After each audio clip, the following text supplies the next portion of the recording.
মুসলমান ভাইরা আমার, এখানে 3 নম্বর যেটা বললাম আত্মীয়তার সম্পর্ক বিচ্ছিন্ন। আজকে আমি এই মজলিস থেকে আপনাদেরকে একটা ফর্মুলা দিয়ে দেই, আত্মীয়তার সম্পর্ক কোনোদিন বিচ্ছিন্ন তো করবেনই না। যদি কাহার মধ্যে হয়ে থাকে, যদি এমন কেউ থাকেন স্বামী আর স্ত্রী দ্বন্দ্ব লেগে আছে, কয়েক মাস যাবত কথা বলেন না, ভাই ভাইয়ের মধ্যে দ্বন্দ্ব আছে, একজন এই রাস্তায় দেখলে আরেক রাস্তা দিয়া চলে যায়, আজকে থেকে আপনারা আপনাদের মধ্যে সালামের প্রচলন ঘটায় দেন। আপনারা যদি সালামের প্রচলন ঘটাইতে পারেন, এই আত্মীয়তার সম্পর্কটা বিরস্থির ভাবে মজবুত হয়ে যাইবে। আমার কথা বিশ্বাস না করলে আপনি একটু পরীক্ষা করেন। মনে করেন আপনার স্ত্রীর সাথে দ্বন্দ্ব আছে, কথাটা তো বলেন না, আজকে একটু যায় আপনি আগে একটা সালাম দেন, দেখবেন এক সালামে সবকিছু ফিনিশ হয়ে যাবে। আপনার স্ত্রী একটা মুস্কি হাসি দিয়া আপনার সাথে আগায় আসবে কথা বলার জন্য। কথা ঠিক কিনা বলেন? আমি শুরুতেই বলেছি সালাম এটা মজবুত এক প্ল্যাটফর্ম, এটা শক্তিশালী এক প্ল্যাটফর্ম।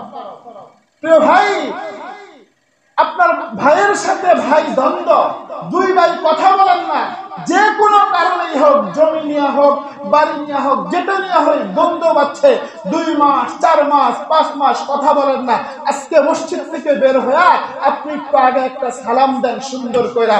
সালাম এতটা শক্তিশালী মজবুত এক প্ল্যাটফর্ম, দেখবেন আপনার ভাইয়ের সাথে দ্বন্দ্ব আজকেই মিটে গেছে। কিন্তু আমাদের সমস্যা হলো আমরা পারি না, আগে যা যে দিব এটা আমরা পারি না। এই জন্য প্রিয় ভাই, সালামের প্রচলন ঘটান, সালামের প্রচলন ঘটান, সালামের প্রচলন ঘটান, দেখবেন আপনার ঘরের মধ্যে শান্তি আসবে। কারণ আমি শুরুতেই বলেছি সালাম শব্দের অর্থই হলো শান্তি। সালাম শব্দের অর্থ কি বলেন?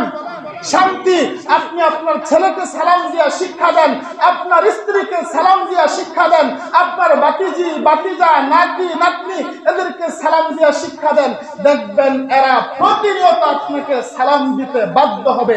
আর যদি আপনি এমনটা নিয়ে বসে থাকেন, আরে স্ত্রী আমাকে সালাম দিবে, ছেলে আমাকে সালাম দিবে, মেয়ে আমাকে সালাম দিবে, নাতি আমাকে সালাম দিবে, তাহলে আপনি লিখে নেন কিয়ামত পর্যন্ত আপনি শুধু আশাই করবেন এই সন্তান থেকে আপনি সালাম পাবেন।